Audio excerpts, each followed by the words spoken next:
Hello everyone, Michael here at Addison Reserve with some tips and a drill to help you get out of the sand with ease. With most players, what I see when they struggle out of the bunker is two things. They are not using the bounce of the club enough and they're swinging too steeply at the ball.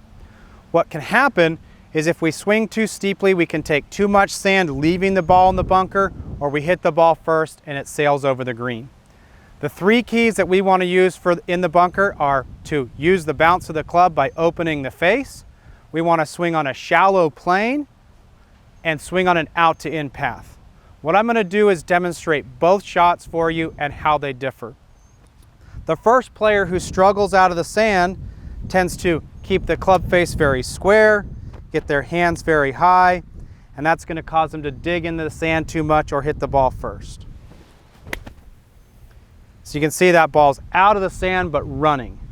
What we want to do when we get here in the bunker is we want to take the club and turn it in our hands. That opens the face and helps us get more bounce on the club.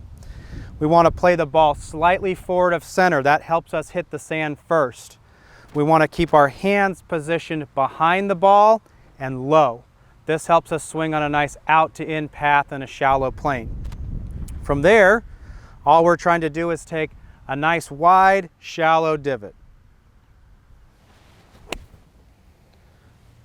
That ball gets up in the air, it's going to stop really quickly.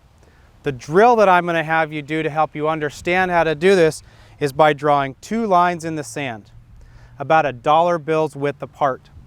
You don't need a ball for this, but what you're going to do is you're going to set up the way we talked about with your hands low, behind, about in the middle of those two lines.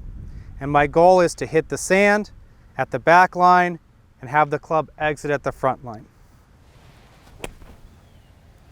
You do that, you'll start to get out of the bunker more consistently and start getting up and down.